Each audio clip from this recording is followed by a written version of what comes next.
আসসালামু আলাইকুম সবাইকে। ওয়েলকাম টু চা কোডিং উইথ ইখতিয়ার। সো আজকে আমরা দেখব কিভাবে navigator dot push and remove until কিভাবে কাজ করে। আমরা যদি সেটা দেখি পুশ অ্যান্ড রিমুভ আনটিল আমরা কাজ করব এটা নিয়ে। আচ্ছা, তো আমরা এখনই না যাই। তো আমরা আগে এই জিনিসটাকে বোঝার চেষ্টা করি। আমরা যখন এখানে লগ ইন করতেছি, আমরা রেজিস্টার বাটন আছে এখানে। আমরা রেজিস্টার বাটনে যাচ্ছি পুশ রিপ্লেসমেন্ট দিয়ে। মানে হচ্ছে রেজিস্টার বাটনে গেলে আমরা ব্যাক আসতে পারবো না, কিন্তু এটা হচ্ছে একটা বেসিক ফাংশনালিটি কোনো একটা অ্যাপসের, যে ব্যাক আসা যায়। তো আমরা এখানে পুশ দিব, আর এখানেও আমরা করে দিব এটা পুশ। লগ ইনেও আমরা পুশ করে দিব। রেজিস্টার করলাম, আমরা রেজিস্টার করে ব্যাক আসলাম। তো এখন যখন এখানে পুশ দিছি, এখন আমরা রেজিস্টার চিপ দিলে আমাদের এখানে একটা অটোমেটিকলি ইমপ্লাই লিডিং এরকম একটা ব্যাক বাটন আসবে। তো আমরা ব্যাক বাটনে চিপ দিলে এখন আমাদের হোম পেজে ব্যাক আসতে পারবো। তো দেখো, আমরা যখন লগ ইন ক্লিক করতেছি তখন আমাদের ওয়েলকাম পেজের উপর আমাদের লগ ইন পেজ আসতেছে, যে পেজটা হচ্ছে এটা। তারপর আমরা যখন লগ ইন চিপ দিব, এই যে এখানে যখন লগ ইন চিপ দিব, তখন আমাদের লগ ইন পেজটা আছে ওইটা পুশ রিপ্লেসড হয়ে যায়। আমরা যদি লগ ইন পেজে যাই, লগ ইন পেজে যদি দেখি আমাদের লগ ইন কোথায়, এই যে আমাদের লগ ইন হচ্ছে এখানে অন লগ ইন। আচ্ছা, এই যে এটা হচ্ছে আমাদের ফাংশনের মধ্যে দেখো। আচ্ছা, এটা একটু কমপ্লিকেটেড, আমরা এটার থেকে বুঝাই। রেজিস্টার পেজে কোনো ফাংশন নাই। এই যে দেখো, যখন আমি রেজিস্টারে ক্লিক করতেছি, রেজিস্টারে ক্লিক করার সাথে সাথে এই যে রেজিস্টারে ক্লিক করার সাথে ন্যাভিগেটর ডট পুশ রিপ্লেসমেন্ট করে। যখন আমরা রেজিস্টার দিয়ে এখানে এই রেজিস্টার এটা ক্লিক করব, তখন এই পেজটাকে রিপ্লেস করে আমাদেরকে হোম পেজটা দিবে। কারণ আমরা এখানে পুশ রিপ্লেসমেন্ট দিছি, মানে এই পেজটাকে রিপ্লেস করে আমাদেরকে হোম পেজ দাও।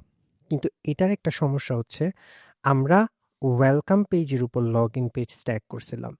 তো আমাদের রেজিস্টার পেজ পুশ রিপ্লেসড হচ্ছে, কিন্তু আমাদের ওয়েলকাম পেজ কিন্তু আমাদের এই পেজের পিছনেই থেকে যাচ্ছে। তো আমরা যখন এটা ব্যাক দিব, এটা যদি ব্যাক দিই তখন আমরা ওয়েলকাম পেজে চলে আসতেছি, বাট এটা নর্মালি হয় না। আমরা লগ ইন করার পর আমাদের ওয়েলকাম পেজে আসতে পারি না হোম পেজ থেকে। তো এটা ফিক্স করার জন্য আমাদের একটা ন্যাভিগেটর আছে, যেটা হচ্ছে navigator push and remove until. তো এটা যদি আমরা এখানে ইমপ্লাই করি, যে এখানে মনে করো লগ ইন আছে।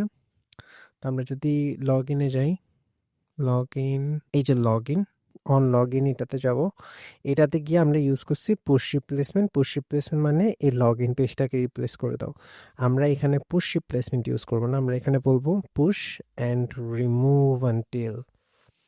মানে পুশ করো এবং এটার পিছনে যতগুলা পেজ আছে ততগুলা রিমুভ আনটিল, আমি যতক্ষণ পর্যন্ত না বলি সবগুলা রিমুভ করে দাও। তো এখানে তারপর আরেকটা কন্ডিশন দিতে পারবো আমরা তখন, এই যে রাউট। তো এখানে রাউট দিছি, এখানে রাউটের মধ্যে লিখবো যে আমরা রিটার্ন করব যে ফলস। ঠিক আছে, মানে আমরা এখানে রাউটের মধ্যে কন্ডিশন দিতে পারি যে আমরা মনে করো আমাদের ওয়েলকাম পেজটা অনেক বড়। আমাদের যে ওয়েলকাম পেজ আছে এটার পরে আরেকটা পেজ আছে, তারপরে লগ ইন আছে, তারপরে আমাদের রেজিস্টার এরকম এই পেজটা আছে। তো তখন আমরা যখন লগ ইন দিব, তখন যখন আমরা লগ ইন করে অ্যাপসের মধ্যে ঢুকবো, তো তারপরে যদি আমরা চাই যে আমরা পিছনের যে কোনো স্পেসিফিক একটা পেজে যাব, সেই স্পেসিফিক পেজে যাওয়ার কন্ডিশনটা আমরা সেট করতে পারি এই যে এই রাউট দিয়ে। এখানে যদি বলি আমরা যে প্রথম পেজ যেটা আছে, আমাদের লগ ইন করার পর প্রথম পেজ যেটা আছে সেই পেজে যাইতে পারবে ব্যাক বাটন দিলে, তো আমরা সেই পেজে চলে যেতে পারবো। এই কন্ডিশনটা এখানে দেয়। আগে যতগুলা পেজ আছে সবগুলাকে রিমুভ করার জন্য পুশ অ্যান্ড রিমুভ আনটিল ব্যবহার করা হয়। এটা যদি ইউজ করি আমরা যেখান থেকে ইউজ করি, আমাদের এই যে এখন চা কোডিং আছে না, চা কোডিং এর প্রিভিয়াসলি যত পেজ ছিল, লগ ইন বলো আমাদের ওয়েলকাম পেজ বলো, সবগুলো রিমুভ হয়ে গেছে। এই জন্য এখানে আমরা আর বের হইতে পারতেছি না অ্যাপস থেকে। কিন্তু আমরা যখন আবার লগ আউট করলে তখন আমরা আবার ব্যাকও যাইতে পারবো না, কারণ আমরা এখন পুশ রিপ্লেসমেন্ট ইউজ করতেছি। পুশ অ্যান্ড রিমুভ আনটিল অনেক হ্যান্ডি। এটা যদি না বুঝো আরেকবার দেখবা তাহলে ভালো করে বুঝতে পারবা আরো। সো আজকের জন্য এতটুকুই, পরবর্তী ভিডিওতে দেখা হবে। ধন্যবাদ।